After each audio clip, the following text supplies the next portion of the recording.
Bismillahirrahmanirrahim. Assalamu alaikum everyone. My name is Yasir Yamin and I welcome you all in this session. मेरे दोस्तों, अगर आप ये session ले रहे हैं तो इसका मतलब आप इस बार तो कम से कम तैयार हैं इस फाइनेंशियल रिपोर्टिंग के पेपर को पास करने के लिए। देखिए, फाइनेंशियल रिपोर्टिंग आपके ओवरऑल स्किल्स लेवल्स के पेपर के अंदर एक बहुत ही अच्छा पेपर है, यानी ये वो एक स्टेपिंग स्टोन है जो कि आपको चार्टर्ड अकाउंटेंसी के करीब करीब लेके जाता है।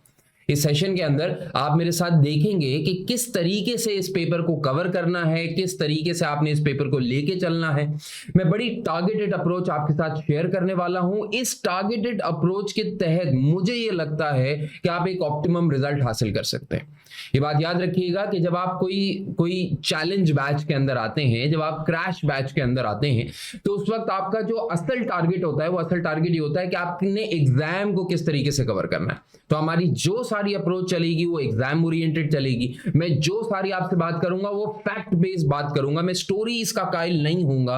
मैं आपको कोई ऐसी उम्मीद नहीं दिखाऊंगा जो कि अचीवेबल ना हो। मैं आपको अचीवेबल तरीके से इंशाल्लाह ताला लेके चलूंगा and let's hope for the best. All right. So before I even begin working on the planner, हम सबसे पहले बात करते हैं मेरी। बहुत सारे लोग शायद मुझे जानते होंगे, लेकिन बहुत सारे लोग शायद मुझे नहीं भी जानते होंगे। तो जो लोग मुझे नहीं जानते, मैं उनके लिए अपना थोड़ा सा इंट्रोडक्शन, थोड़ा सा परिचय करा दूं। मेरा नाम यासिर यामीन है। मैं बाय प्रोफेशन एक चार्टर्ड अकाउंटेंट हूं। मैंने चार्टर्ड अकाउंटेंसी क्वालिफाई की है ICAW से। इसके अलावा मैं फेलो चार्टर्ड सर्टिफाइड अकाउंटेंट हूं, यानी ACCA का फेलो मेंबर हूं। फेलो मेंबर होने का मतलब ही ये होता है कि तजुर्बे के लिहाज से काफ़ी सीनियर हो गया हूं शायद। इसके अलावा मैं चार्टर्ड मैनेजमेंट अकाउंटेंट भी हूं ICMA पाकिस्तान से। इसके अलावा दीगर क्वालिफिकेशंस हैं, जैसे BSc ऑनर्स हो गया या कुछ और सर्टिफिकेशंस हो गई। लेकिन फिलहाल आपके लिए काम की बात यह है कि आप एक चार्टर्ड अकाउंटेंट से पढ़ने जा रहे हैं। मैं वैसे बात करूं तो तकरीबन 12 साल से ये पेपर्स ACCA के एग्जामिनेशंस में पढ़ा रहा हूं। पाकिस्तान के बहुत बड़े बड़े इंस्टीट्यूट्स के अंदर फिजिकल, ऑनलाइन सब कुछ टीच किया हुआ है। वैसे अगर मेरी बात करें तो मेरा ज़्यादातर वक्त जो लगता है वो प्रोफेशन को सर्व करने के अंदर ज़्यादातर वक्त लगता है। मैंने अपना अर्ली करियर स्टार्ट किया था एज एन ऑडिटर। ऑडिट करने के बाद मैं इंडस्ट्री गया। इंडस्ट्री के अंदर मैंने एक टेक्सटाइल कंपनी के साथ कपल ऑफ ईयर्स काम किया, जहां पे अल्लाह का बहुत करम है कि मैंने बहुत सारे ऐसे एक्शंस लिए, बहुत सारे ऐसे काम किए जो कि मेरी और उस इदारे की ग्रोथ के अंदर बहुत करामत साबित रहे। शायद उसी इदारे के साथ मैंने 2016 के अंदर नेशनल फाइनेंस ओलंपियाड की चैंपियनशिप जीती थी, जो कि ICAP institute of chartered accountants of Pakistan conduct करता है। It is a competition between all chartered accountants of Pakistan. I was by the grace of God, I was able to compete in that particular समझ लें आप Olympic session of Pakistan and I was the winner out of it. इसके अलावा मैंने पिछले 7 साल से तकरीबन मैं एक मल्टीनेशनल कॉर्पोरेशन के साथ काम कर रहा हूँ। रिलेटिवली अभी एक सीनियर पोजीशन के ऊपर हूँ। तो जो मेरा एक्सपोजर है वो मेरा एक्सपोजर इस सब्जेक्ट को बिल्कुल अच्छे तरीके से कॉम्प्लीमेंट करता है। मैंने इतने अरसे के अंदर जो सीखा, मैं पूरी कोशिश करता हूं कि वो अपनी सारी सीख अपने आने वालों के अंदर थोड़ा सा ट्रांसफर कर दूं। मेरा असल कोर ऑब्जेक्टिव पढ़ाने के पीछे भी यही है कि एक तो अपने पैशन से पढ़ाते हैं, और उसके साथ साथ आप लोगों को तैयार करना चाहते हैं रियल वर्ल्ड के लिए। मैं पूरी कोशिश करता हूं कि अपने पढ़ाने के अंदर रियल वर्ल्ड से थोड़ा सा दूर रहूं। एक होती है ना रियल वर्ल्ड, एक फिल्मी दुनिया है, एक होती है रियल वर्ल्ड जिसके अंदर आपको क्लास के अंदर बहुत सारी ऐसी बातें बताई जाती हैं, ऐसी बहुत सारी फहमे गोइयां आपके सामने रख दी जाती हैं जिसका प्रैक्टिकल लाइफ से कोई ताल्लुक नहीं होता। मैं अपने पढ़ाते वक्त पूरी कोशिश ये करता हूं कि आपको रियल वर्ल्ड का पिक्चर देते रहूं, ताकि ना सिर्फ कि आपका एग्जाम क्वालिफाई हो जाए, एग्जाम तो अल्लाह ने चाहा तो आप इंशाअल्लाह ताला विद कमिटमेंट, विद परसेवरेंस आप वैसे ही क्वालिफाई हो जाएंगे। अल्लाह ने चाहा तो आप इतने काबिल हैं कि इंशाअल्लाह ताला आगे खुद ही निकल जाएंगे। शायद उसके अंदर मेरा रोल कुछ सब्जेक्ट्स की हद तक हो, उससे ज्यादा ना हो, लेकिन मेरा जो असल गोल है आप लोगों को पढ़ाने के पीछे या आप लोगों को या प्रोफेशन को सर्व करने के पीछे, वो मैं आपको तैयार करना चाहता हूं रियल वर्ल्ड के लिए। तो रियल वर्ल्ड के लिए जब आपको तैयार करना होता है तो उसके अंदर बेशक आपको टारगेटेड चीजें बताई जाएं। इस 30 डे चैलेंज के अंदर आपको टारगेटेड अप्रोच दी जाए, लेकिन इस टारगेटेड अप्रोच के अंदर भी जो फ्लेवर दिया जाएगा वो आपको रियल लाइफ का फ्लेवर दिया जाएगा। रियल लाइफ का फ्लेवर देने से मुझे ये लगता है कि मेरा असल टारगेट ये अचीव होगा कि अगर आज से 10 साल बाद जाके आप प्रोफेशन के अंदर हुए और उस प्रोफेशन के अंदर रहते हुए आपने मेरा कभी नाम ले लिया, या आपने अपने दिल में भी कम से कम ये सोच लिया कि यार चलो कम से कम फाइनेंशियल रिपोर्टिंग का सब्जेक्ट एक ऐसा सब्जेक्ट है जो कि हमने किसी प्रोफेशनल से पढ़ा था, एग्जाम के अंदर तो चलो जो फायदा हुआ तो हुआ, लेकिन असल में हमें रियल लाइफ के अंदर एक किक अच्छी मिल गई, एक स्टार्ट अच्छा मिल गया, एक कॉन्सेप्ट अच्छा मिल गया। अगर आपने दिल में भी ऐसी बात सोच ली तो मैं समझूंगा कि मेरी मेहनत रायगा नहीं गई, मेरी मेहनत सफल हो गई, मेरा ऑब्जेक्टिव अचीव हो गया। I am more focused on the after life, I am more focused on what you will do once you come into the profession. तो again as I earlier said, real life से दूर जाके real life के करीब लाने की कोशिश करूंगा। अब क्योंकि रियल लाइफ के करीब लाने की कोशिश करते हैं तो अक्सर बातें प्रैक्टिकल हो जाती हैं। प्रैक्टिकल का मतलब उसमें कहानी कम फैक्ट ज्यादा करने की कोशिश करते हैं और पूरी कोशिश करते हैं। परफेक्ट तो कोई भी नहीं होता, जो परफेक्ट क्लेम करता है वो सबसे बड़ा इम्परफेक्शनिज्म का सिंबल होता है और जो है वो सबसे ज्यादा आपको चीजें फेंक रहा होता है। मेरी पूरी कोशिश होती है कि बेशक अपनी तरफ से पूरी कोशिश करते हैं और कहीं कभी कोई गलती कोताही हो जाए तो उसके लिए पहले से आप लोगों से थोड़ी सी माफी मांग लेते हैं। क्लियर? तो बात को स्टार्ट करते हैं। ये थोड़ा सा मेरा ब्रीफ इंट्रोडक्शन हो गया और अब मैं आपको लेके चलूंगा very much focused on the 30-day plan on which I propose के that you can do this exam by going through the 30-day planner. सबसे पहले जब हम एफआर की ओरिएंटेशन की बात स्टार्ट करते हैं तो मैं सबसे पहले आपको ये बात रिमाइंड कराना चाहूंगा कि आपका पेपर का फॉर्मेट क्या है। देखिए, अगर आप 30-day चैलेंज के अंदर आ रहे हैं तो मोस्ट लाइकली, ये मेरी प्रिजम्पशन है, इसके अंदर कोई ठोस सबूत तो मेरे पास नहीं है, लेकिन प्रिजम्पशन यही है कि या तो आपने ये पेपर पहले पढ़ा हुआ है, या तो आप किसी ऐसी क्वालिफिकेशन से जंप करके इधर आए हैं कि आपने पहले से फाइनेंशियल रिपोर्टिंग का सब्जेक्ट कहीं ना कहीं किसी और क्वालिफिकेशन के अंदर पढ़ा हुआ है। जैसे बहुत सारे चार्टर्ड अकाउंटेंसी के ICAP के लोग मुझसे आके अल्टीमेटली पढ़ रहे होते हैं तो उन्होंने एक ब्रीफ बैकग्राउंड फाइनेंशियल रिपोर्टिंग के अंदर ऑलरेडी लिया हुआ होता है। तो मेरी प्रिजम्पशन ये है कि या तो आपने पहले से पेपर पढ़ा हुआ है, या तो मिसाल के तौर पे आप किसी और क्वालिफिकेशन से फाइनेंशियल रिपोर्टिंग का सब्जेक्ट पढ़ते हुए आ रहे हैं, या फिर आप ऐसे हैं जिसको खुदा ना ख्वास्ता आप एक रीटेक स्टूडेंट हैं, आपने पहले अटेम्प्ट किया था लेकिन आपका पेपर सही तरीके से पास नहीं हो पाया and this time you are very much determined कि यार कुछ भी करो ये पेपर निकालना है, क्योंकि अल्टीमेटली पेपर निकालोगे, आगे बढ़ोगे, ACCA को क्वालिफाई करोगे, तो क्वालिफाई होने के बाद असल जिंदगी नहीं स्टार्ट होना है। अभी तो सिर्फ हवाई बातें हैं ना, असल तो तब बात स्टार्ट होगी जब तुम अल्टीमेटली क्वालिफाई कर जाओगे। तो विद दिस प्रिजम्पशन मैं आपको सबसे पहले आपका दोबारा से माइंड लेकर आना चाहूंगा इस बात के ऊपर कि देखें, प्लान करने से पहले जरा ये समझें कि आपका टारगेट अल्टीमेटली है क्या, आपको दिखेगा क्या आगे चल के। आपका जब एग्जामिनेशन आपके सामने आएगा तो आपके एग्जामिनेशन में टोटल 3 सेक्शंस होते हैं। एक सेक्शन A होता है, एक सेक्शन B होता है और एक सेक्शन C होता है। तो 3 sections will be in front of you. अच्छा, सारे के सारे सेक्शंस के अंदर बच्चे आपके सारे के सारे क्वेश्चंस क्या होते हैं? कंपलसरी होते हैं, यानी आपके पास चॉइस कुछ भी नहीं है, आपको सारे के सारे क्वेश्चंस अटेम्प्ट करने। और मेरी इतने सालों की असेसमेंट के अंदर ये मुझे नजर आता है कि अगर कोई स्टूडेंट पूरे 100 मार्क का पेपर अटेम्प्ट कर लेता है ना, तो अनटिल एंड अनलेस के वो स्टूडेंट बहुत ही कोई बड़ा चवल हो, मतलब सॉरी लेकिन आप समझ गए ना, आप बहुत ही बड़े चवल हो, तो फिर तो ऐसा हो सकता है कि आप 100 मार्क का पेपर अटेम्प्ट करें और फिर पेपर पास ना करें। अगर आपने 100 मार्क का पेपर वैसे ही अटेम्प्ट कर लिया ना, तो मुझे लगता है कि आपके पासिंग चांसेस ऑलमोस्ट सर्टेन होते हैं कि आपने पेपर निकालना ही निकालना है। सही है ना? तो इवन 80 to 90 मार्क्स का पेपर भी जो अटेम्प्ट करते हैं वो लोग भी पेपर निकाल ही लेते हैं, लेकिन अगर 100 मार्क का पेपर अटेम्प्ट कर लिया तो भैया फिर तो इंशाल्लाह अल्लाह ने चाहा तो गेम हो ही जाएगा। क्योंकि ये कहते हुए मेरी प्रिजम्पशन ये है कि आप कितने गलत हो सकते हैं जिंदगी में। भाई हर कोई इंसान 5-10% तो गलत होता ही होता है। अगर आपके सामने, मैं फिर बोलता हूं, अगर आपके सामने कोई क्लेम करे ना कि यार मेरे से तो कभी कोई गलती होती नहीं है, मेरे सामने बहुत सारे ऐसे लोग आते हैं जो कि कहते हैं यार हम king of financial, king of accountancy हैं, हम किंग ऑफ चार्टर्ड अकाउंटेंट्स हैं। ये सब बकवास बात है, ऐसा कुछ नहीं होता।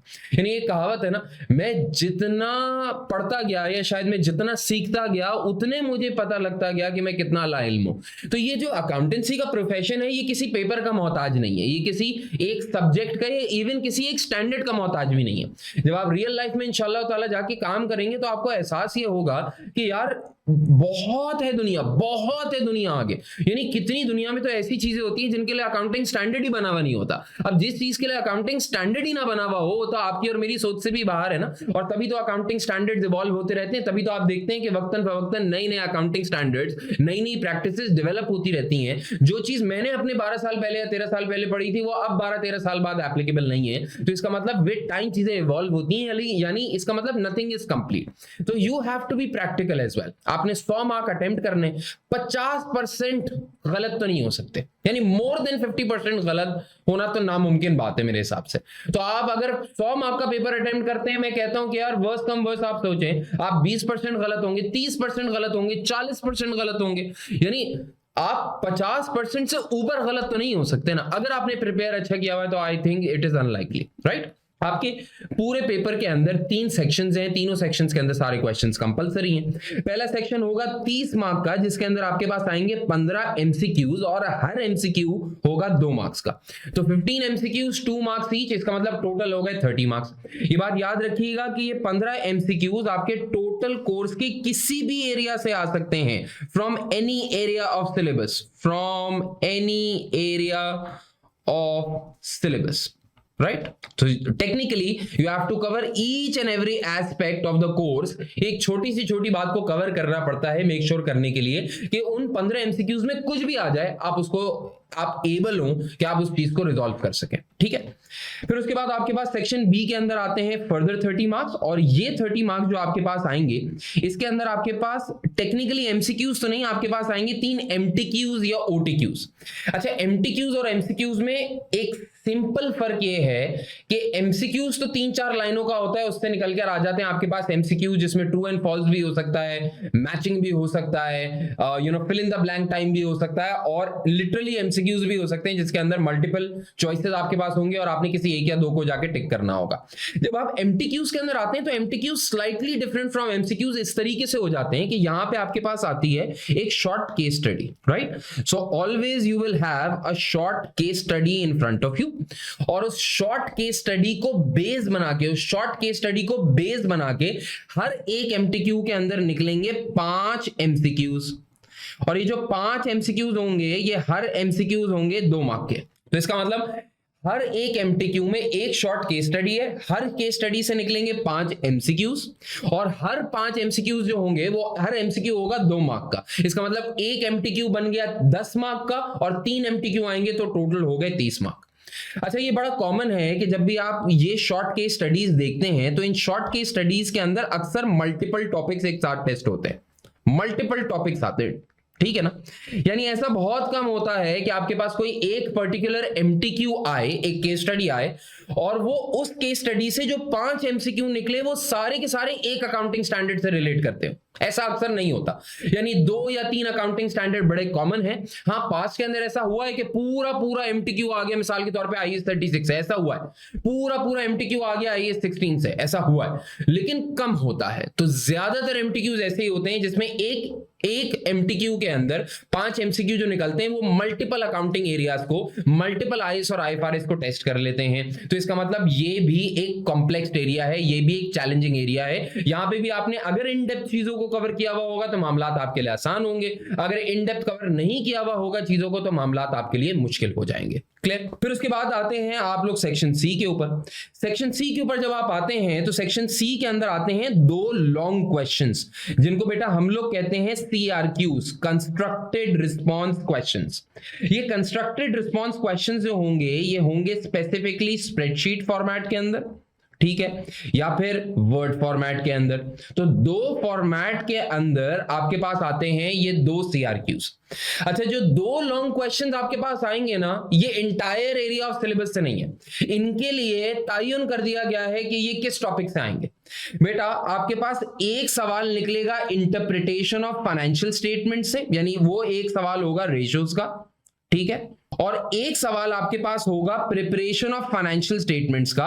प्रिपरेशन ऑफ फाइनेंशियल स्टेटमेंट्स, बेटा जिन लोगों ने पहले ये बात पढ़ी हुई है या जो चीज फास्ट ट्रैक के अंदर देख रहे हैं, प्रिपरेशन ऑफ फाइनेंशियल स्टेटमेंट्स के अंदर दोनों चीजें आ जाती हैं, यानी इसके अंदर सिंगल एंटिटी भी आ जाती है, सिंगल एंटिटी फाइनेंशियल स्टेटमेंट्स बनाने को भी आ जाता है, जिस टॉपिक को हम लोग क्या कहते थे, फाइनल अकाउंट्स कहते थे। तो फाइनल अकाउंट्स का सवाल भी आ जाता है, या फिर इसके अंदर कंसोलिडेशन का एरिया भी कवर हो जाता है, कंसोलिडेशन का एरिया भी कवर हो जाता है। तो आपके पास दो सवाल आएंगे, एक सवाल डन डस्टेड है रेशियोज का, जिसके अंदर मेजॉरिटी मार्क्स यानी मोर देन 70% मार्क्स कंफर्म्ड है, 70-80% मार्क्स आएंगे रेशियोज के ऊपर।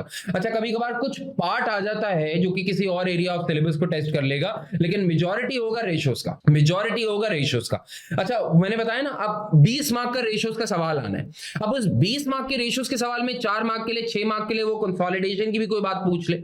जैसे मिसाल के तौर पे अक्सर ऐसा एक एरिया आता है जिसमें डिस्पोजल ऑफ सब्सिडरी वो टेस्ट कर लेता है, 5-6 मार्क का, 14 मार्क का फिर भी रेशियोज होता है। एक सवाल आएगा समझ लो प्योर रेशियोज का, और एक सवाल आएगा प्रिपरेशन ऑफ फाइनेंशियल स्टेटमेंट्स का, वो किसी का आएगा सिंगल एंटिटी का, किसी का आएगा कंसोलिडेशन का। तो इसका मतलब सब बच्चों को सब कुछ कवर करके जाना पड़ेगा, क्योंकि आपको नहीं पता कि आपका सिंगल एंटिटी वाला लगेगा या कंसोलिडेशन वाला लगेगा।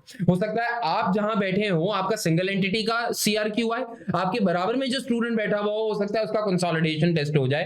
ये मिक्स एंड मैच आता है। इसका मतलब टोटल 3 एरिया से 2 सवाल निकलेंगे आपके सेक्शन सी के अंदर। सेक्शन सी में जो 2 लॉन्ग क्वेश्चंस आते हैं बेटा, वो 40 मार्क के होते हैं। 40 मार्क का मतलब हर सवाल होगा बेटा आपके पास, हर सवाल होगा 20 मार्क्स का, हर सवाल होगा बेटा आपके पास 20 मार्क्स का। क्लियर होती है बेटा आपके सामने ये बात? डन। तो 20 मार्क्स, 40 मार्क्स ये आपके पेपर हो जाएगा। क्लियर? अब आपने ये बात समझ ली ना कि देखें आपका पेपर आएगा कैसे। अच्छा सर, एक बात तो आप बताना भूल ही गए सर, ये जो एक मसला आपने यहाँ पे डाल दिया कि सर ये जो स्प्रेडशीट के ऊपर सवाल आते हैं, सर ये तो वर्ड के ऊपर सवाल आते हैं, सर मैं स्प्रेडशीट पे कैसे सॉल्व करूंगा? सर आप कराएंगे या नहीं कराएंगे? भाई बिल्कुल कराएंगे। पूरे सवाल स्प्रेडशीट पे भी सॉल्व करवाते हैं, पूरे सवाल वर्ड पे भी सॉल्व करवाते हैं, लाइव एनवायरनमेंट के अंदर। यानी लाइव एनवायरनमेंट का मतलब ये होता है कि कुछ सवाल ऐसे होते हैं जो सवाल में मैं खुद एग्जाम का एक सवाल खोलता हूं, स्प्रेडशीट वाले पूरे आपके एग्जाम पोर्टल के ऊपर खोलता हूं और एग्जाम पोर्टल के ऊपर ही सॉल्व करता हूं। पूरा वर्ड का सवाल खोलता हूं और पूरा का पूरा वर्ड का सवाल उस एग्जाम सिनेरियो के अंदर ही पूरा सॉल्व करता हूं, लाइव लिख रहा होता हूं, उसी वक्त सवाल पढ़ता हूं, उसी वक्त सॉल्व कर रहा होता हूं। क्लियर? तो उस चीज की प्रैक्टिस आपके इस पूरे कोर्स के अंदर इंशाअल्लाह ताला शामिल है। तो ये छोटी छोटी कंप्यूटर लिटरेसी की चीजों की आपने फिक्र नहीं करनी, ये इंशाल्लाह हो जाएगा। दुनिया में ऐसी कोई चीज नहीं है जो कि आपको ना आ सके, आप सब सीख सकते हैं, आप सबको सब कुछ आ सकता है, तो उसकी परेशानी बिल्कुल मत लीजिएगा। खैर, हमें ये समझ में आ गया कि सर टोटल 3 सेक्शन से ही अपने 100 मार्क निकलने हैं और हमने फोकस करना है 100 मार्क्स के ऊपर। अब जैसे मैंने आपको बताया ना, you have to be practical, you have to be practical. अगर आप प्रैक्टिकल नहीं है ना, तो प्रैक्टिकल नहीं है तो ये गेम नहीं हो सकता। आपको प्रैक्टिकल होना पड़ेगा, जो मैं कह रहा हूं वैसे फॉलो करना पड़ेगा, और अल्लाह ने चाहा तो इंशाअल्लाह ताला आप जरूर पास हो जाएंगे। क्लियर? अच्छा, जो मैं आपके सामने प्लानर लेकर आया हूं ना बेटा, वो प्लानर बड़ा डिटेल्ड प्लानर है। यानी जो प्लानर मैं आपके सामने लेकर आया हूं वो मेरे सिर्फ लेक्चर्स का प्लानर नहीं है, वो सिर्फ मेरी रिकॉर्डिंग्स का प्लानर नहीं है या किसी लाइव सेशन का प्लानर नहीं है। मैं आपको एक होलसम स्टडी पैकेज देने की कोशिश कर रहा हूं। मैं आपको ये बोल रहा हूं कि आप जब मेरा ये 30 डे क्रैश कोर्स लेंगे या आप मेरा ये क्रैश कोर्स लेंगे, तो इस क्रैश कोर्स को मैंने डिजाइन ऐसे किया है कि आपके लेक्चर्स भी कवर होते रहें और साथ साथ आपकी एग्जाम प्रैक्टिस भी होती रहे। आप दोनों चीजों को साथ लेके चल रहे होंगे। यानी शायद अभी जो नेक्स्ट स्लाइड के अंदर मैं आपके साथ नंबर ऑफ आवर्स के ऊपर बात करूंगा, वो नंबर ऑफ आवर्स आपको एकदम से देखने को ज्यादा लगेंगे। आप बोलेंगे ओए होए इतने घंटे पढ़ना पड़ेगा। अरे भाई, वो इतने घंटे पढ़ने के अंदर आपके घंटे भी शामिल है, मेरे लेक्चर्स के घंटे भी शामिल है, एग्जाम किट भी शामिल है, आपकी होलसम प्रिपरेशन शामिल है। इस होलसम प्रिपरेशन को, आपके वर्कलोड को देखते हुए मैंने ये प्लान बनाया है। Up to best of my ability मैंने अपने हिसाब से बड़ा बेहतर बनाया है। क्लियर? जरा सुन लीजिएगा बेटा, मैंने जो आपके लिए प्लानर डिजाइन किया है ये ब्रांड न्यू प्लानर है और मैंने इसको स्पेसिफिकली टेलर किया है स्टूडेंट्स के लिए। यानी ये planner from a tutor point of view नहीं है, मैं तो कहता हूं ये planner from a student point of view है। मैंने अपने आप को एक स्टूडेंट की कैटेगरी के अंदर डाला और एक स्टूडेंट की कैटेगरी के अंदर रहते हुए आपके लिए प्लान डिजाइन किया है कि कैसे कैसे लिमिटेड पीरियड ऑफ टाइम के अंदर 30 दिन के अंदर अंदर आप सारे कोर्स को कवर कर सकते हैं। लेकिन उसके लिए याद रखना, आपको मेरे साथ करनी पड़ेगी भैया commitment. Unless commitment is made, unless commitment is made, there are only promises and hopes, hopes but no plans, no plans.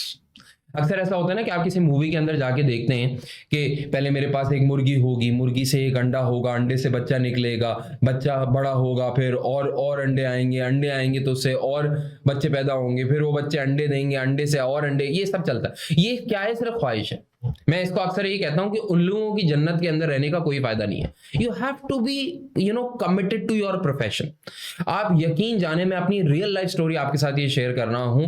मैंने अपनी सारी जिंदगी में ना जब तक किसी काम का प्लान नहीं बनाया ना, तब तक वो काम हुआ ही नहीं। मैं सबसे पहले अपनी जिंदगी के अंदर जितने भी पेपर, अल्लाह का शुक्र है मैंने काफी पेपर पास किए हैं, तो मैंने जब भी कोई पेपर पास किए ना, मैंने हमेशा क्या किया, अपने दिमाग में या अपनी स्प्रेडशीट के ऊपर या अपने एक पीस ऑफ पेपर के ऊपर, जिस जमाने में मैं पढ़ता था उतना स्प्रेडशीट का जमाना नहीं होता था, उस जमाने में मैं एक पीस ऑफ पेपर के ऊपर, या मैंने जब जहां पढ़ता था ना, तो मैंने अपने वहां पे एक व्हाइट बोर्ड लगाया हुआ था, मैं वहां पे पूरे एक दिन के, घंटे के हिसाब से, मिनट के हिसाब से एक प्लान लिखता था। मेरे दिमाग में जब चीज का प्लान आ जाया करता था ना, तो उस प्लान के साथ कमिटमेंट शो करना आसान था। अक्सर स्टूडेंट्स में देखता हूं, अक्सर स्टूडेंट्स के अंदर ना वो किक ही नहीं आ रही होती कि यार अब कल पढ़ेंगे, यार परसों पढ़ेंगे, यार तरसों पढ़ेंगे, और फिर करते करते आप बोलते हैं यार अगली अटेम्प्ट के अंदर पढ़ेंगे। यार सर मैसेजेस आ रहे होते हैं, सर किसी तरह कैरी फॉरवर्ड करवा दें, सर आप अपना कोर्स कैरी फॉरवर्ड कर दें, सर पढ़ना आप सही है लेकिन आप अपना कोर्स कैरी फॉरवर्ड कर दें, सर एसीसी से बोलें किसी तरह हमारा पेपर आगे लेके चले जाए। अब वो हो क्या रहा है? आपके अंदर एबिलिटी है, आपके अंदर एबिलिटी है, आपके पास अपॉर्चुनिटी है। बेटा दुनिया में कितने सारे ऐसे लोग हैं जो कि सिर्फ ख्वाब में ही सोच सकते हैं कि उनको एसीसी करना है, उनको चार्टर्ड अकाउंटेंट बनना है, उनके माँ बाप की ख्वाहिश ही हो सकती है कि उनका बच्चा चार्टर्ड अकाउंटेंट बन जाए। आपके अंदर वो एबिलिटी है क्योंकि आप यहां तक आ गए, आपके पास वो अपॉर्चुनिटी है क्योंकि आप यहां तक आ गए, आपके पास अपॉर्चुनिटी है क्योंकि मैं आपके सामने आ गया। तो बेटा इस अपॉर्चुनिटी को अवेल करना अब आपकी रिस्पॉन्सिबिलिटी है। आपको कमिटमेंट शो करनी पड़ेगी इस प्लानर के साथ। अगर आपने प्लानर के साथ कमिटमेंट शो नहीं की तो बेटा फिर सारी मेहनत जाए। ये सब लेक्चर सब बेकार देख रहे हो, इससे आगे बढ़ना ही नहीं चाहिए। स्टॉप वीडियो करो, आगे बढ़ जाओ जिंदगी में। ला लैंड के अंदर जियो, ला लैंड के अंदर जियो, यानी साइबेरिया की हवाएं तुम्हें लग रही होंगी, तुम इतने ठंड के अंदर जी रहे होगे कि सारी जिंदगी तुम्हें ठंड लगती रहेगी। लेकिन ये बात याद रखना, आज तुम अपनी जिंदगी ठंड के अंदर गुजार दो, सारी जिंदगी ठंड में रहोगे, सारी जिंदगी ठंड में रहोगे, सारी जिंदगी में ठंड में रहने का हिसाब ये पड़ेगा कि कभी बड़े आदमी नहीं बन पाओगे।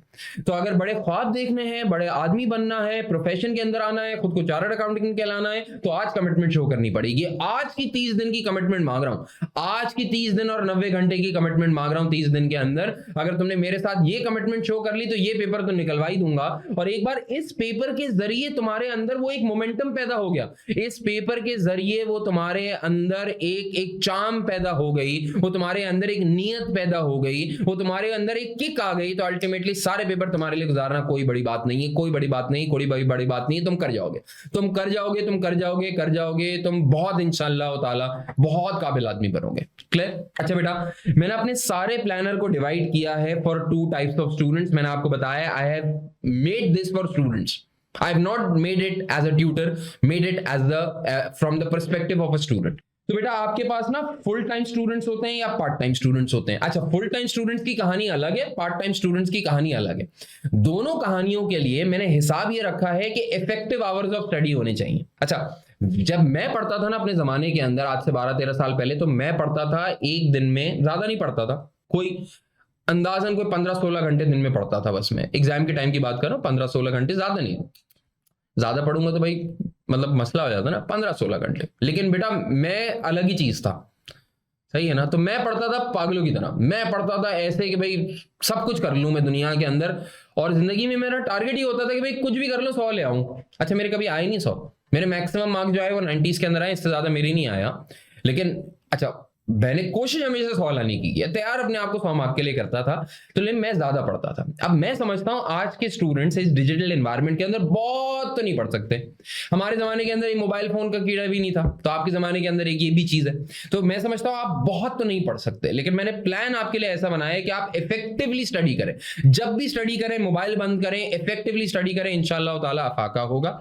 मैं समझता हूं अगर आप 30 दिन के प्लान के अंदर आते हैं, तो 30 दिन के प्लान के अंदर एक महीने के अंदर मुझे लगता है कि आपको 8 वीकेंड मिलेंगे और 22 वीकडे मिलेंगे। 8 वीकेंड मिलेंगे और 22 वीकडेज मिलेंगे आपको। अगर आप इस लिहाज से देखें तो हर एक फुल टाइम स्टूडेंट इफेक्टिवली का मतलब हर चवल स्टूडेंट भी ये चीज अचीव कर सकता है। इफेक्टिव स्टडी की बात कर रहा हूं। तो हर एक वीकडे के अंदर आप डेली 3 घंटे स्टडी तो आराम से कर सकते हैं, और वीकेंड पे भी 3 घंटे आराम से स्टडी कर सकते हैं। तो जो एक रेगुलर स्टूडेंट है, जो कि फुल टाइम स्टूडेंट है और वो अभी पेपर देने जा रहा है, मैं उसको बोलूंगा अगले 30 दिन के लिए हर रोज के अपने 3 घंटे मेरे लेक्चर्स को कमिट कर दो, मेरी तैयारी को कमिट कर दो, मेरे पेपर को कमिट कर दो। अगर तुम ये काम कर लोगे तो वीकडेज के अंदर 66 आवर्स निकलेंगे, वीकेंड्स के अंदर 24 घंटे निकलेंगे, टोटल 90 आवर्स के अंदर तुम इस कोर्स के लिए प्रिपेयर कर सकते हो बड़े आराम से।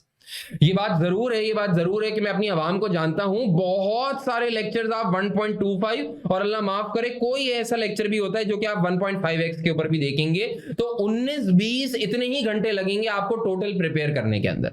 अच्छा, मुझे क्यों लगता है कि आप हर रोज 3 घंटे पढ़े, 30 दिन के लिए पढ़े, 90 घंटे पूरे करें तो आप ये पेपर कर लेंगे। 90 घंटे की लॉजिक क्या है? अच्छा, कभी कभार ऐसा होता है कि कोई लेक्चर आप 1.5x देख रहे होते हैं, तो 1.5x का मतलब ये अगर सारे लेक्चर कोई बच्चा 1.5x पे देखे तो 90 घंटे 60 घंटे के अंदर भी बन सकते हैं। लेकिन मैं ये बात को ये भी मानता हूं कि कभी कभार आपको किसी कॉन्सेप्ट को 2 बार देखना पड़ता है, उसको समझने के लिए 2 बार देखना पड़ता है, या खुद से प्रैक्टिस करने के लिए भी टाइम निकालना पड़ता है। तो किसी लेक्चर के अंदर आप डबल टाइम भी स्पेंड कर सकते हैं। ऑल इन ऑल मुझे लगता है कि अगर कोई बच्चा 1.25 1.5 भी लगा ले, लेकिन कुछ जगह टाइम काट रहा होगा, लेकिन कुछ जगह टाइम ज्यादा लगा रहा होगा, ओवरऑल मुझे लगता है कि आपको 90 घंटे लगाने पड़ेंगे अगले 30 दिन के अंदर अगर आपने इस पेपर को निकालना है। जो पार्ट टाइम स्टूडेंट है वो सुबह नौकरी करता है, वीकेंड में फ्री होता है। जो बेटा पार्ट टाइम स्टूडेंट सुबह नौकरी करता है, उसके लिए मैंने बोला यार तुम एक काम करो, तुम 30 डेज ना लो, तुम एक काम करो कुल मिला के ना 33 डेज ले लो। भाई मेरे को दे दो ना, इतनी मार्जिन ऑफ सेफ्टी तो यार दे देना पड़ेगा ना। तो 33 डेज ले लो। अगर तुम वीकडे के अंदर रेगुलरली हर रोज इफेक्टिव आवर्स ऑफ स्टडी 2 घंटे देते हो, यानी 1 घंटा तुम ऑफिस के दौरान कहीं निकाल लो, या मिसाल के तौर पे तुम्हारा 5 बजे मिसाल के तौर पे ऑफिस ऑफ हो जाता है, तो ऑफिस में 5 बजे के बाद बैठ के 2 घंटे पढ़ लो। या एक काम करो, 1 घंटा ऑफिस में पढ़ लो, 1 घंटा घर में सोने से पहले मेरी आवाज सुन लो, तो नींद भी बड़ी अच्छी आ जाएगी है। तो अगर तुम 25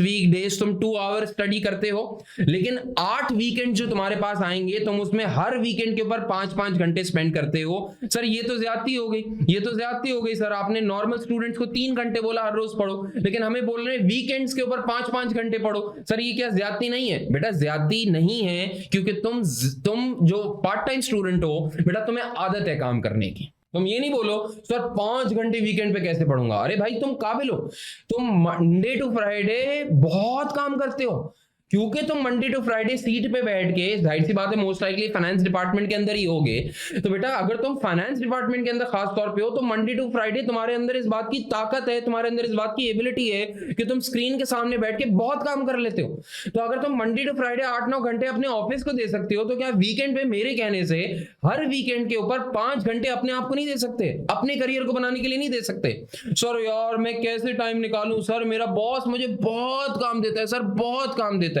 मेरे बच्चे, अगर तुम क्वालिफाई नहीं हुए ना, अगर अभी तक तुम स्किल्स लेवल के अंदर हो ना, तो तुम्हारा बॉस तुम्हें कितना भी काम देता है, तुम कितना भी तुम्हारे मुताबिक तुम इंपॉर्टेंट काम करते हो ना, मेरे मुताबिक तुम कोई इंपॉर्टेंट काम नहीं करते। बेटा स्किल लेवल पे तुम्हें कोई सीएफओ की नौकरी तो मिली नहीं है, लेट्स बी ऑनेस्ट ना, तुम एक एंट्री लेवल पोजीशन के ऊपर ही हो। तो बेटा एंट्री लेवल पोजीशन के ऊपर ज्यादा बेहतर यह है कि अपने ऊपर काम करो रादर देन किसी और के लिए काम करो। वही बॉस जो कि तुमको कह रहा है कि अबे छोड़, पढ़ाई वढ़ाई में कुछ नहीं रखा, तू मेरे साथ चल, मैं तेरे को ग्रो करवा दूंगा, अगर तुम्हारे पेपर राइट टाइम पे पास नहीं हुए तो वही बंदा तुम्हारे अप्रेजल के वक्त पे या तुम्हारी प्रमोशन के वक्त पे तुम्हें ये बोलेगा अबे पढ़ लेते ना, तो आज ऐसा नहीं होता। बेटा वो सारे लोग जो कि तुम्हें पढ़ता हुआ देख के चिढ़ रहे होते हैं ना, वही सारे लोग तुम्हारे रिजल्ट वाले दिन तुम्हारे सबसे पहले मैसेज करते हैं तुमको, या सबसे पहले तुम्हारी तरफ देख रहे होते हैं, और अल्लाह ना करे अगर तुम्हारा पेपर नहीं निकलता ना, तो सबसे पहले तुम्हारा मजाक उड़ाते हैं, दिल ही दिल में तुम्हारा मजाक उड़ाते हैं, तुम्हें नीचा दिखाते हैं। वो सारे लोग जो कि आज तुम्हें डिस्करेज कर रहे हैं पढ़ने के लिए, वही सारे लोग आके तुम्हें ज्ञान बांट रहे होते हैं तुम्हारे रिजल्ट वाले दिन, और तुम्हें कहते हैं यार पढ़ लेते तो आज ऐसा नहीं होता। तो बेटा उन लोगों को मौका क्यों दे रहे हो? इससे बहुत ज्यादा बेहतर है कि बेटा ऐसे टाइप के लोगों से किनारा कशी करो, ऐसे टाइप के लोगों से थोड़ा सा कट हो, अगले 30 दिन तक बेटा लग के मेहनत कर लो, लग के मेहनत कर लो, इंशाल्लाह ताला सारे काम तुम्हारे वारे में रहेंगे। तो वीकडेज के अंदर तुम्हें 50 घंटे निकालने हैं, वीकडेज के अंदर तुम्हें 50 घंटे निकालने हैं, और ये थोड़ा सा गलत लिखा हुआ है, तुम्हें वीकेंड्स के अंदर तुम्हें 40 आवर्स निकालने हैं। तो ये कुल मिला के तुम्हारे 90 आवर्स हो जाएंगे। 8 5 40 होता है, तो तुम्हारे 90 आवर्स हो जाएंगे। जब तुम्हारे 90 आवर्स हो जाएंगे तो इंशाल्लाह ताला तुम नॉर्मल स्टूडेंट्स यानी फुल टाइम स्टूडेंट्स के बराबर आ जाओगे। क्लियर होती है बात? 90 घंटे चाहिए मुझे, 90 घंटे। सर इन 90 घंटों के अंदर आप क्या क्या हमसे कवर कराना चाह रहे हैं? पहली बात याद रखना, जो भी करवाना चाह रहा हूं वो एग्जाम फोकस करवाना चाह रहा हूं। एग्जाम फोकस का मतलब क्या होता है? लेक्चर दूंगा, लेक्चर के बाद बोलूंगा ये काम कर लो, फिर बात बोलूंगा ये काम कर लो, ये काम कर लो, ये काम कर लो, ये काम कर लो। जिस मैनर के अंदर दूंगा उसी मैनर के अंदर काम करना है, उस मैनर को तोड़ना नहीं है। जिस मैनर के अंदर आपको काम करने को कह रहा हूं उस मैनर के अंदर काम करें। 90 घंटे के अंदर आपके पूरे पेपर की तैयारी है। 30 दिन लगा लो, 30 दिन लगा लो, तो भी तुम्हारे पास इतना टाइम बचेगा कि तुम्हारे पेपर से पहले तुम्हारे पास 10-15 दिन होंगे कि तुम सारी चीजों को फिर से रिवाइज कर लो, खुद से जाके एग्जाम के अटेम्प्ट कर लो, खुद से जाके मॉक एग्जामिनेशन अटेम्प्ट कर लो, मेरे साथ क्वेरी कर लो, सब कुछ तुम्हारे पास अवेलेबल होगा अगर ये 90 घंटे का चैलेंज पूरा कर लिया। हाँ, 90 घंटे के अंदर सुस्ती कर ली तो फिर तुम 190 घंटे भी लगा लो, तुमसे कुछ नहीं होने वाला, तुम टाइम जाया कर रहे हो अपना। ठीक है ना? ऐसा ना करो। ठीक है? What's the plan? करना क्या है? देखिए मैं आपको ये बोल रहा हूं कि आपने 8 कैटेगरीज के अंदर काम करना है मेरे साथ। 8 कैटेगरीज, मैंने आपके पूरे कोर्स स्ट्रक्चर को 8 हिस्सों के अंदर डिवाइड किया। पहला आपका काम क्या है कि लगभग बहुत से बहुत 1 घंटे की ओरिएंटेशन है जो अभी आप ले रहे हैं, तो आपने बहुत से बहुत 1 घंटा लगाना है ओरिएंटेशन लेने के अंदर। द टारगेट इज कि एग्जीक्यूशन ऐसे करेंगे कि प्लान कर लेंगे अपने आप को। इस सेशन का मकसद सिर्फ और सिर्फ ये है कि आप प्लान कर लें अपने आप को in relation to the total time, in relation to the total effort that you will be putting in preparation of this paper. It's just 1% of your time. 1% of your time I am taking in this orientation session so that you can plan yourself. Just 1%. Clear? फिर बेटा आप मेरे साथ cover करेंगे IAS और IFRS. लगभग कोई 14 IAS और आईएफआरएस मैं पहले आपको कवर कराऊंगा, इससे पहले कि मैं आपको एग्जाम किट अटेम्प्ट करवाऊं। 14 आईएएस और आईएफआरएस पहले अटेम्प्ट करवाऊंगा। वैसे आपके पूरे कोर्स के अंदर लगभग 20 से 21 अकाउंटिंग स्टैंडर्ड बनते हैं। कुछ अकाउंटिंग स्टैंडर्ड आपके कवर हो जाते हैं कंसोलिडेशन के वक्त में, कुछ अकाउंटिंग स्टैंडर्ड आपके कवर हो जाता है कैश फ्लो के वक्त में, कुछ आपका अकाउंटिंग स्टैंडर्ड कवर हो जाता है आपके फाइनल अकाउंट्स के वक्त में, जैसे आईएएस 1, आईएएस 2। कुछ आपका कुछ एरिया ऐसा होता है जिनको मैं अदर एरियाज के अंदर क्लासिफाई करता हूं, इनके ऊपर शुरू में टाइम स्पेंड करने की जरूरत नहीं है। मैं बोल रहा हूं 14 ऐसे अकाउंटिंग स्टैंडर्ड्स हैं जिनके पहले काम करना है। सर 14 क्यों? सर कोर्स में तो 20-21 अकाउंटिंग स्टैंडर्ड है। सर मैं तो 20 के 20, 21 पहली बारी में करना चाहता हूं। कर लो, फिर अगली अटेम्प्ट में दोबारा मेरा लेक्चर ले लेना। यार मैं कह रहा हूं ना आपको, मैं अपने तजुर्बे से आपको ये कह रहा हूं कि मेरे भैया, मेरी up to best of my knowledge and ability जो अल्लाह ताला ने मेरे अंदर सलाहियत डाली या जो अल्लाह ताला मेरे से अभी काम ले रहा है, मेरे मुताबिक आपको जो मैं 14 अकाउंटिंग स्टैंडर्ड कह रहा हूं ना, पहले आप वो कवर करें। अगर आपने ये 14 अकाउंटिंग स्टैंडर्ड कर लिए तो आप इस काबिल हो जाएंगे कि मेरे दूसरे मॉड्यूल के ऊपर चले जाएं जिसके अंदर सेक्शन बी की प्रैक्टिस हो रही है। अच्छा, सेक्शन बी की प्रैक्टिस से मुराद ये है कि सेक्शन ए की प्रैक्टिस भी हो रही है। सेक्शन बी की प्रैक्टिस से मुराद ये है कि सेक्शन ए की प्रैक्टिस भी हो रही है। सेक्शन बी के अंदर ऑन एवरेज एक लेक्चर होगा आधे घंटे का। सही है ना? प्योर एग्जाम फोकस हो रहा है, प्योर एग्जाम फोकस। क्वेश्चन 281 से लेके क्वेश्चन 360 तक आपकी कैप्लन एग्जाम किट में लगभग जितने एमटीक्यूज दिए मैं सारे कवर करवाऊंगा, सारे खुद से कवर करवाऊंगा, सारे खुद से कवर करवाऊंगा। ठीक है ना? तो बेटा 14 अकाउंटिंग स्टैंडर्ड लो। 14 अकाउंटिंग स्टैंडर्ड लेने के बाद 281 से लेके 360 तक, यानी लगभग हम कोई 80 एमसीक्यूज की बात कर रहे हैं। 80 एमसीक्यूज मेरे साथ लगभग 19-20 होंगे, बीच में से कुछ स्किप भी कराया है क्योंकि वो रेलेवेंट नहीं लग रहा था या टाइम ज्यादा कंज्यूम हो रहा था या आपको होमवर्क में दिया है, लेकिन इसके अलावा लगभग 80 एमसीक्यूज मैं आपको कह रहा हूं आप मेरे साथ ही सॉल्व कर लोगे, मेरे साथ ही सॉल्व कर लोगे। तो इसका मतलब आपके 80 एमसीक्यूज की तैयारी हो जाएगी। आप कुल मिला के आपके एग्जाम के अंदर सेक्शन ए के अंदर 15 एमसीक्यूज आने हैं, सेक्शन बी के अंदर 15 एमसीक्यूज आने हैं, यानी कुल मिला के आपके एग्जाम के अंदर आएंगे 30 एमसीक्यूज। मैं आपको करवा रहा हूं 80 एमसीक्यूज की प्रैक्टिस। सही है ना? खुद से करवा रहा हूं, बाकी खुद भी तो करोगे ना तुम लोग, हैं? मतलब खुद क्या करोगे जिंदगी में। 80 एमसीक्यूज की प्रैक्टिस मैं करवाऊंगा, लेकिन वो होंगे इन 14 अकाउंटिंग स्टैंडर्ड्स के बाद में। फिर उसके बाद जैसे ही आप ये सेक्शन बी की प्रैक्टिस कंप्लीट करेंगे, क्योंकि आपके सेक्शन बी की प्रैक्टिस कंप्लीट करने तक आपके आईएएस और आईएफआरएस पक्के हो जाएंगे। जब आपके आईएएस और आईएफआरएस पक्के हो जाएंगे तो मैं आपको बोलूंगा फाइनल अकाउंट्स के लेक्चर के अंदर जाओ, यानी उस यूनिट के अंदर जाओ। वहां आपको हर लेक्चर को पूरा करने के अंदर, हर लेक्चर होगा ऑन एवरेज 1.5 घंटे का, ऑन एवरेज 1.5 घंटे का। अच्छा, वैसे एग्जाम के अंदर आपके पास हर सवाल को कंप्लीट करने के लिए, 20 मार्क के सवाल को कंप्लीट करने के लिए 36 मिनट होते हैं। मैं 36 मिनट का डबल लेता हूं आपको। क्यों लेता हूं डबल? क्योंकि पढ़ा पढ़ा के करवा रहा होता हूं, पढ़ा के एक एक एडजस्टमेंट डिटेल के अंदर जाके, एंट्रीज बनवा के आपसे डॉक्यूमेंट करवा के कराऊंगा। तो क्योंकि ज्यादा टाइम लगाता हूं, पढ़ा के करवाता हूं, तो मेरे लेक्चर्स होंगे 1 घंटे से लेके 1.25 घंटे के दरमियान, जिसके अंदर पूरे सवाल अल्लाह ने चाहा तो मैं खुद सॉल्व कर रहा हूँ, स्प्रेडशीट के ऊपर सॉल्व कर रहा हूँ, स्प्रेडशीट के अंदर फॉर्मूला लगाना सिखा रहा हूँ, वर्किंग बनाना सिखा रहा हूँ, क्योंकि ये सारे काम खुद कर रहा हूँ, लिंकिंग करना सिखा रहा हूँ, क्योंकि ये सारे काम खुद कर रहा हूँ, तो आपको 1.5 घंटे के अंदर सिखाऊंगा वही चीज जो कि आपने एग्जाम में कम टाइम में करनी है। ठीक है ना? जब मेरे साथ ये घंटे लगाओगे तो अल्टीमेटली खुद इस काबिल हो जाओगे कि बोलोगे सर अगर मैं खुद से कर रहा होता ना, आपकी बात सुनने में टाइम लग रहा है, लेकिन अगर खुद से कर रहा होता तो आपसे हाफ टाइम के अंदर कर लेता, यानी एग्जाम का टारगेट अचीव हो जाएगा। एग्जाम का टारगेट आराम से अचीव हो जाएगा, उसकी फिक्र ना करना। तो बेटा आईएएस और आईएफआरएस 14 अकाउंटिंग स्टैंडर्ड कवर किए, फिर उसके बाद जो है तुमने सेक्शन बी कवर किया, उसके बाद जो है तुमने फाइनल अकाउंट्स को कवर किया, और फाइनल अकाउंट्स यानी सिंगल एंटिटी की फाइनेंशियल स्टेटमेंट्स को कवर करते ही मैं तुम्हें ले जाऊंगा कंसोलिडेशन के अंदर। कंसोलिडेशन के अंदर मैंने पूरी कंसोलिडेशन को हिस्सों में तोड़ा। अच्छा, क्रैश के स्टूडेंट्स के लिए कंसोलिडेशन के सेपरेट लेक्चर्स रिकॉर्ड करवाए, इसलिए रिकॉर्ड करवाए ताकि उनको एग्जाम फोकस बात बताऊं, इतनी लंबी ना हो रही हो कि आप सो जाएं। मुझे पता है ना, मैं आपको फुल डिटेल के अंदर लेके जाऊंगा, तो मेरे लेक्चर्स लंबे हो जाएंगे। आपके लिए एग्जाम फोकस अच्छा है, कंप्लीट है, डिटेल्ड, बिल्कुल नुक्ते पे नुक्ता। अगर आपने जिंदगी में कंसोलिडेशन कभी नहीं पढ़ी तब भी सीख लोगे, लेकिन फोकस क्या है कि आपके लिए नए नवेले लेक्चर्स रिकॉर्ड करके आपको एग्जाम फोकस लेकर आना है। बाइट साइज तोड़ दिया, 1 घंटे के लेक्चर्स के अंदर पूरे कंसोलिडेशन के टॉपिक को तोड़ा। इसके अंदर इन डेप्थ कवरेज हमने करनी है। ये बात याद रखना कि consolidation exam point of view से बहुत इंपॉर्टेंट है, बहुत इंपॉर्टेंट। क्यों बेटा? पहली बात, मैंने अक्सर देखा है कि ज्यादातर स्टूडेंट्स का कंसोलिडेशन आ जाता है। दूसरी बात, कंसोलिडेशन आपके आज से पहले वाले पेपर के अंदर उतना इन डेप्थ कवर नहीं हुआ होता जितना इस पेपर के अंदर कवर होगा।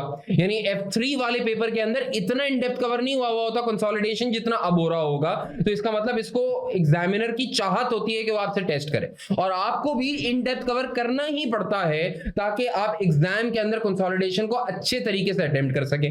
कंसोलिडेशन को अच्छा इसलिए भी पढ़ना पड़ता है क्योंकि इसका एमटीक्यू भी आ जाता है। कंसोलिडेशन को अच्छा इसलिए भी पढ़ना पड़ता है क्योंकि कंसोलिडेशन का कुछ पार्ट, जैसे मैंने अभी पिछले इंट्रो में बता रहा था, कंसोलिडेशन का कुछ पार्ट कभी कभार रेशियोज के सवाल के अंदर घुस के भी आ जाता है। इसलिए कंसोलिडेशन के ऊपर वक्त लगाना लाजिम है। जो स्टूडेंट की परसेप्शन ये है कि मैं कंसोलिडेशन में वक्त नहीं लगाऊंगा तो अपने आप को नुकसान पहुंचा रहे। और तीसरी बात बेटा ये है कि कंसोलिडेशन एसबीआर में भी है। एसबीआर में सिर्फ कंसोलिडेशन होती है। एसबीआर जो कि एफआर के पेपर की सुपरलेटिव डिग्री है।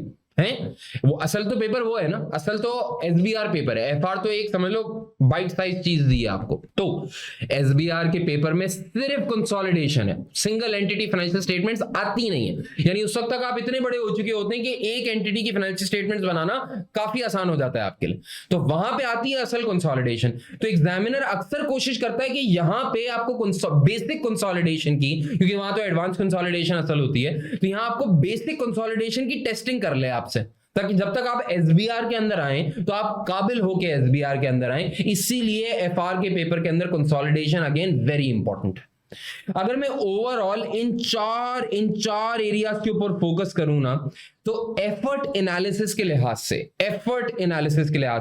कवरेज के लिहाज से ये आपकी 80% एफर्ट खा जाएंगे 4 टॉपिक्स। अच्छा, मैं अगर आपकी जगह होता ना तो इन 4 टॉपिक्स को तो घोल के पीता, 4 टॉपिक्स को तो खोल के पीता। अच्छा, बाकी सारे इंपॉर्टेंट हैं भाई, पेपर में आते हैं, बिल्कुल पेपर में आते हैं, लेकिन ये 4 से मेरे को पता है यहां से 80% एफर्ट मांगता है। ये 4 मैंने पक्के कर लिए ना, तो उसके बाद मेरा पेपर रुक नहीं सकता। अगर कोई स्टूडेंट अल्लाह ना करे पहले फेल हुआ है, तो फेल होने वाले स्टूडेंट को पता है भाई मेरे लिए ज्यादा इंपॉर्टेंट बात यह है कि भाई मैं वर्ल्ड टॉप तो मार नहीं सकता, दूसरी अटेम्प्ट में जा रहा हूं, मेरे लिए इंपॉर्टेंट बात क्या है कि पेपर निकालना है। तो अगर आपने पेपर निकालना है, अगर आपने सक्सेसफुली अच्छे मार्क्स से भी पेपर निकालना है, तो ये 4 एरियाज के ऊपर तो मेजर टाइम लगा दो। इधर बच्चे आपने मेजर टाइम लगा दिया ना, इधर आपने मेजर टाइम लगा दिया ना, then there is no stopping, there is no stopping. अच्छा, मेरा ये भी मानना है, मेरा अपना पर्सनल बिलीफ है कि जिस इंसान के ये 4 एरियाज अच्छे होते हैं ना, उसके बाकी एरियाज अच्छे होते ही होते हैं। मतलब शाद और नाज़री कोई इंसान दिखेगा जो बोलेगा यार मेरे IAS, IFRS, final accounts, consolidation सब अच्छा है, लेकिन मेरे को कैश फ्लो समझ में ही नहीं आती। ऐसा कोई शाद और नाज़री कोई, मतलब कोई ओकेजनली कोई ऐसा चवल इंसान मिल सकता है, वरना नहीं मिलता। तो 4 एरियाज में पक्के, तो इसका मतलब आप चार्टर्ड अकाउंटेंट पक्के, चार्टर्ड अकाउंटेंट पक्के, तो बाकी सब कुछ वैसे ही हो जाता है। फिर आप स्टेटमेंट ऑफ कैश फ्लोज का टॉपिक पढ़ेंगे कि स्टेटमेंट ऑफ कैश फ्लोज में प्योरली फोकस करवाऊंगा आप पे एग्जाम के लिए, और आप सिर्फ इसकी सेक्शन बी की एग्जाम किट करेंगे, सेक्शन सी की एग्जाम किट नहीं करेंगे, क्योंकि कैश फ्लो स्टेटमेंट का फुल फ्लेज क्वेश्चन सीआरक्यू में नहीं आने वाला। तो आपने सिर्फ 4% एफर्ट लगानी है इसके ऊपर, टॉपिक कवर करना है, चीजों को समझना है, नोट्स बनाना है, आगे निकलना है। अब बहुत सारे बच्चे क्या करते हैं, अक्सर मेरी बात नहीं सुनते ना, मैं बोल रहा हूं स्टेटमेंट ऑफ कैश फ्लो के ऊपर लिमिटेड टाइम स्पेंड करना है। ऑन एवरेज एक लेक्चर 1 घंटे के बराबर होगा। जितने लेक्चर प्रोवाइड कर रहा हूं उस लेक्चर के ऊपर फोकस करो, इससे ज्यादा टाइम इस पे स्पेंड करने की जरूरत नहीं है, क्योंकि एग्जाम फोकस चल रहे हो 30 दिन के अंदर, तो इससे इतना टाइम स्पेंड ना करना कि बहुत मेहनत करके जाओ और पेपर में ही ना आए। तो भाई क्यों टाइम जाया कर रहे हो? सारी लॉजिक, सारे कॉन्सेप्ट्स, जो सवाल मैंने करवाए वो करना, सेक्शन बी की प्रैक्टिस करना, इसके अलावा कुछ करने की जरूरत नहीं है बस। ठीक है। रेशोज बड़ा भाई मेजर एरिया है। 10% वेटेज दे रहा हूं मैं इसको in terms of effort. Paper की वेटेज तो 20% है क्योंकि 20 मार्क का सवाल आता है, लेकिन इन टर्म्स ऑफ एफर्ट 10% की इसकी वेटेज दे रहा हूं। इसके अंदर आपको अच्छा टाइम लगाना चाहिए, अच्छा टाइम। मेरे लेक्चर सारे सुनोगे because this is very important for exam. जो सारे सवाल मैं करा रहा हूं वो सारे सवाल करोगे और खुद से भी करोगे, सारी प्रैक्टिस करोगे। जो जो सवाल होमवर्क में दूंगा वो प्रैक्टिस करोगे, जो जो सवाल टारगेट सवाल दूंगा वो प्रैक्टिस करोगे, जो प्री मॉक सवाल दूंगा वो प्री मॉक करोगे, मॉक दूंगा वो करोगे, प्री एग्जाम दूंगा वो, जो जो बोलूंगा वो रेशियोज के अंदर जाके करोगे और खुद से भी करोगे। इसमें खुद की प्रैक्टिस बहुत इंपॉर्टेंट है, क्योंकि ये बेटा जब रेशियोज का सवाल आता है ना, तो रेशियोज के सवाल में 60 to 70% मार्क हलवा होते हैं, एग्जामिनर प्लेट में रख के देता है आपको। हाँ, 30% कॉम्प्लेक्सिटी तो हर जगह है ना। 30% इस बात के हैं कि आप क्वालिटी ऑफ एनालिसिस कितनी अच्छी करेंगे, आपकी कमेंट्री कितनी अच्छी होगी, आपका दिमाग उस वक्त कितना चल रहा है, आपने टाइम कितना स्पेंड किया सवाल के ऊपर। लेकिन 60-70% पेपर फिर भी आपके हाथ में, फिर भी वो रेशियो का सवाल, मैं बोलता हूं एक, फिर वही गलत बात हो जाएगी, आप बोलेंगे सर कितने बदतमीज है, लेकिन कोई मसला नहीं है। चवल बच्चे की में ना 50-60% मार्क रेशियोज के सवाल में निकलते ही निकलते हैं, क्योंकि अक्सर 40% ऑफ द रेशियोज के क्वेश्चन के मार्क्स होते हैं अक्सर कैलकुलेशन के। 6 से 8 मार्क कैलकुलेशन के आएंगे, यानी 30 to 40% कैलकुलेशन के आते हैं। वो इतने इजी होते हैं, वो आपने लेने ही लेने। बचपन से रेशियोज निकालते हुए आ रहे हो, अगर 6 मार्क के लिए रेशियोज भी कैलकुलेट नहीं कर सकते ना, तो बेटा डूब मरो पानी में। तो 6 से 8 मार्क फ्री होते हैं, बाकी 12 मार्क के ऊपर मेहनत करनी पड़ती है। जिसके लिए प्रैक्टिस करवा रहा हूं वो प्रैक्टिस जरूर करो। फिर उसके बाद मेरे बच्चे कुछ अदर एरियाज हैं, अदर एरियाज के ऊपर सिर्फ लास्ट में फोकस करना है। अदर एरियाज बोले तो सर मिसाल के तौर पे IFRS 5 से पूरा MTQ निकलता है, पूरा MTQ निकलता है, आराम से निकलता है। लेकिन अब इसको इतना सर पे नहीं चढ़ाओ कि उस पे गेम हो जाए। क्यों नहीं चढ़ाओ भाई? इस वजह से नहीं चढ़ाओ मेरे बच्चे, क्योंकि ये प्रेजेंटेशन एंड डिस्क्लोजर वाले एरियाज हैं जिसको मैं अदर एरियाज में डालता हूं। IFRS 13 हो जाए, IFRS 5 हो जाए या IAS 33 हो जाए, इनका ताल्लुक प्रेजेंटेशन एंड डिस्क्लोजर से। प्रेजेंटेशन एंड डिस्क्लोजर वाली चीज सबसे आखिर में जाके इसलिए पढ़ा करो ताकि पहले पूरी फाइनेंशियल स्टेटमेंट्स कवर हो जाएं, फाइनेंशियल स्टेटमेंट्स बनाना आ जाए, फिर एंड में जाके देखो कि प्रेजेंटेशन एंड डिस्क्लोजर रिलेटेड कौन कौन सी इंपॉर्टेंट बातें जो आपको पता होनी चाहिए, तो वो एंड में जाके देख लेना, ये हो जाएगा। इसमें 5% एफर्ट भी मैंने ज्यादा ही लिखी है, लेकिन 5% एफर्ट तुम्हारी लगेगी, लेकिन लास्ट में डालनी है। बहुत सारे बच्चे क्या करते हैं, बहुत सारे बच्चे ना पीछे पड़ जाते हैं। मतलब बहुत सारे बच्चे, अब जाहिर सी बात है, आप डिफरेंट आप एक स्टूडेंट है ना, तो आपका इतना जहन है, तो आप अपने जहन से ही सोचते हैं। प्रॉब्लम कहां होती है, जब आप अपने जहन को अपने ट्यूटर्स, कोई भी ट्यूटर हो, अपने ट्यूटर के जहन पे फोकियत दे देते हैं। तो जहां तक एग्जाम की प्लान की बात होती है ना, आपका ट्यूटर आपसे बहुत वेल वर्स्ड होता है। अच्छा, जिंदगी में आप अपने ट्यूटर से भी ज्यादा कामयाब हो सकते हैं, इसमें कोई, मैं ही नहीं कह रहा कि आपने मुझसे पढ़ा तो आप मुझसे आगे नहीं निकल सकते। आप मुझसे पढ़ेंगे इंशाल्लाह, अल्लाह ने जरूर चाहा तो इंशाल्लाह, आमीन आमीन आमीन, आप मुझसे बहुत बेहतर चार्टर्ड अकाउंटेंट बनेंगे। बस खुश हो गए। लेकिन फिलहाल एग्जाम पर्सपेक्टिव में तुम्हें मेरी बात सुनना जरूरी है ना, अपने ट्यूटर की बात सुनना जरूरी है। तो अदर एरियाज है उनको अदर ही रखो, आखिर में जाके बात करेंगे। फिलहाल तुम्हारी मेजर एरियाज इसके ऊपर और इसके ऊपर होनी चाहिए। मैं तुम्हारी जगह होता ना तो ये 4-5 एरियाज पक्के करता और बोलता भाई कुछ हो या ना हो, ये 4-5 एरियाज जो मैंने सर ने मुझे बताया ना, ये भी कर लूं ना, पेपर अपने हाथ में, पेपर अपने हाथ में, बाकी देखी जाएगी। डन है मेरे हिसाब से बच्चे, ये प्लान आप लेके चलें। आपको जो लेक्चर्स प्रोवाइड किए जा रहे हैं वो सारे के सारे लेक्चर जो है बिल्कुल इसी फॉर्मेट में आपको प्रोवाइड किए जा रहे हैं कि आप इस काबिल हो कि यानी इसी मैनर के अंदर आपको लेक्चर्स प्रोवाइड किए गए।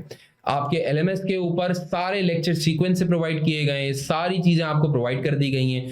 मेरे कुछ कंपाइल्ड नोट्स होते हैं, उनको आप रेफर कर सकते हैं। मैं फिर वही बोलूंगा, बहुत सारे बच्चे इस 30 डेज प्लान के अंदर गलती ये कर सकते हैं कि वो बात की खाल उतारने में लग जाए। आप बात की खाल उतारते रहें, आप जो चाहे करते रहें, आपका पेपर तो नहीं निकलेगा। बात की खाल उतारते रहते हैं, सही है ना। मुझे पता है आपके पेपर के लिए क्या इंपॉर्टेंट है आज क्योंकि आप क्रैश स्टूडेंट है, आपके ऊपर मेरी एफर्ट अलग है बनिस्बत इसके कि रेगुलर स्टूडेंट के। रेगुलर स्टूडेंट तो हमारे साथ शुरू से चल रहा होता है ना, तो हम तो इसको A to Z, बल्कि Z के बाद भी अगर कुछ बचा होता है वो भी सिखा देते हैं कि भाई ऐसा भी हो सकता है, वैसा भी हो सकता है। मतलब इधर उधर के सवाल उठा के भी करा देते हैं। आई कैप का सवाल करा दिया, ICW का सवाल करा दिया, सिमा का सवाल, ये हरकतें भी करते हैं रेगुलर स्टूडेंट के लिए। आप मेरे वो बच्चे हो जिसके लिए मेरा टारगेट ये है कि आप मेरे साथ फोकस्ड चलो। और फोकस्ड चलने के लिए जरूरी ये है कि आप मेरे बच्चे बड़े बड़े तरीके से चलो मेरे साथ। जो मैं कह रहा हूं अल्लाह का नाम लेके भरोसा करके मेरे साथ चलो, इंशाअल्लाह ताला सब कुछ बेहतर होगा। ठीक है, आप हमारी वेबसाइट पे जाइए www.acconline.co के ऊपर, वहां से जाके आप बड़े आराम से कोर्स को परचेज कर सकते हैं। कोर्स को परचेज करने जाएंगे तो आप ऑनलाइन भी पे कर सकते हो मेरे बच्चे, और आप स्टूडेंट सपोर्ट को कनेक्ट करके अगर बैंक ट्रांसफर के थ्रू पे करना चाहते हो आप वो भी कर सकते हो। मुझसे डायरेक्टली कोऑर्डिनेट करना चाहते हो तो मेरा नंबर मैं ऐसे लिख देता हूं, व्हाट्सएप पे मुझसे कोऑर्डिनेट करिए। ठीक है, व्हाट्सएप पे मुझसे कोऑर्डिनेट करने के बाद जो मसले मसाइल हो मुझसे आप लोग बड़े आराम से डिस्कस कर सकते हैं। 1-on-1 ट्यूटर सपोर्ट है आपके पास, कोई TAVA सपोर्ट भी नहीं है, डायरेक्ट ट्यूटर सपोर्ट है आपके पास। जो होगा मैं पूरी कोशिश करूंगा कि आपको हेल्प कर सकूं। राइट, अच्छा, हेल्प करते हुए बिल्कुल आखिर में जाते हुए अक्सर मैं ये बात कह देता हूं, कुछ बच्चों को बुरा भी लग जाता है, लेकिन क्या कर सकते हैं भाई, we have to be practical. देखिए, बहुत सारी बार ऐसा होता है कि हम ये अक्सर, मुझे कभी कभार बुरा भी लगता है ये बात कहते हुए, लेकिन कहना पड़ता है ये बात कि कभी कभार स्टूडेंट्स ना बिल्कुल बच्चों वाली हरकतें करते हैं। देखिए, आप जब किसी भी ट्यूटर से कनेक्ट कर रहे हैं ना, तो आपका ट्यूटर कितना भी हम्बल हो, कितना भी डाउन टू अर्थ हो, कितनी भी ह्यूमिलिटी उसके अंदर हो, लेकिन है आपसे सीनियर। सही है ना, मैं बेस भी लगाऊं ना तो मैं आपसे 12-13 साल सीनियर हूं। तो 12-13 साल जब एक डेकेड मोर सीनियर आपके सामने कोई होता है ना, तो उसके साथ आपने एक इंप्रेशन अपना ऐसा रखना होता है कि आपने उससे काम निकलवाना होता है। वो आपके लिए काम नहीं करेगा, तो आपने उससे काम निकलवाना होता है अपने लिए। तो you have to be professional. अक्सर आपने देखा है, आप सोशल मीडिया के ऊपर भी आप ट्यूटर्स खुल के बोलते हैं ये बात कि अक्सर स्टूडेंट्स वो जो एक तमीज और एक लहजे का वो एक पर्दा होता है ना, वो बिल्कुल हटा के अनवील करके आगे बढ़ जाते हैं। तो मिसाल के तौर पे अपने ट्यूटर, सबके लिए बोल रहा हूँ, हाँ, किसी को भी नहीं किया करो, अपने ट्यूटर्स को लंबे लंबे क्वेश्चन मार्क बना के भेजना। 2 मिनट हो जाए तो कहना सर अभी तक आपने रिप्लाई नहीं किया, आधा घंटा हो जाए तो आपने बोला सर आप तो हैं ही ऐसे, रिप्लाई नहीं करते। तो ऐसा नहीं करना चाहिए, क्योंकि ट्यूटर्स जो होते हैं ना, वो ऑल्दो कि आपके साथ बड़ी सिंसियरिटी के साथ, क्योंकि हर ट्यूटर इस प्रोफेशन को सर्व करने के लिए, हर ट्यूटर मैं अपनी बात में सब लोग दयानतदारी से काम करते हैं, अपना बेस्ट करने की कोशिश करते हैं ताकि आपका एग्जाम निकल जाए, लेकिन बेटा होते आपसे सीनियर है।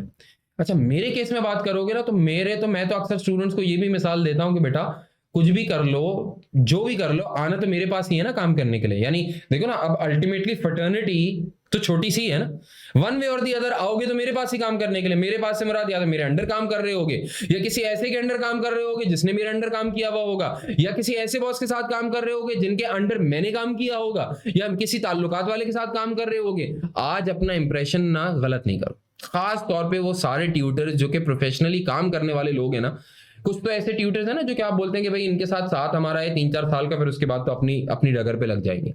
हमारे साथ शायद आपका साथ रहेगा सारी जिंदगी भर का। तो फिर भी मैं बोलता हूँ कि ना वो एक एक जो रिस्पेक्ट का एक पर्दा होता है ना, उसको बिल्कुल हटा के क्रॉस ना करो। मैंने अपनी जिंदगी में कभी नहीं किया। मैं तो अपनी जिंदगी में मान गया हूँ। मैंने मेरे बड़े एक पुराने ट्यूटर थे, मैंने उनके से सीए की जब मैं पढ़ता था क्लासें ली थी, तो उन्होंने वो एक बात कहते थे यार कि अल्लाह के बंदे, मैं अगर किसी 30 साल वाले इंसान के साथ बैठता हूं ना, और मेरा अपना तजुर्बा मिसाल के तौर पे 10 साल का है, तो इसका मतलब 30 साल वाले से जब मैं साथ बैठता हूं, उनसे कोई चीज सीखता हूं, तो मेरा तजुर्बा 40 साल का हो जाता है। मिसाल के तौर पे आज तो आप नन्हे काके हो ना, तो आप मेरे साथ बैठते हो, तो मेरा एक्सपीरियंस आपके अंदर ऐड ऑन हो जाना चाहिए। आपने मुझसे इंफॉर्मेशन, आपने मुझसे नॉलेज, आपने मुझसे हेल्प निकलवानी है, या आपकी रिस्पॉन्सिबिलिटी है आप मुझसे हेल्प निकलवाएं, तो मेरा सारा एक्सपीरियंस आपको ट्रांसफर हो जाएगा। जब आप रियल लाइफ में पहुंचेंगे तो आपका डायरेक्ट एक्सपोजर शुदा होंगे, आप एक्सपोजर शुदा होंगे अल्लाह ने चाहा तो। ठीक है ना मेरा बच्चा? तो बाकी आप जैसे ही काम कर लेंगे तो you will be joining a study group which is exclusively for registered students, जिसके अंदर जहां पे फीडबैक चलते रहते हैं, हम वहीं पे बात करेंगे। विद दिस मेरे दोस्तों, मेरे हिसाब से आपके लिए इतनी इंफॉर्मेशन काफी थी। अब आपने कुछ नहीं करना, बस आगे बढ़ना है। क्लियर है जी? टेक केयर, अल्लाह हाफिज।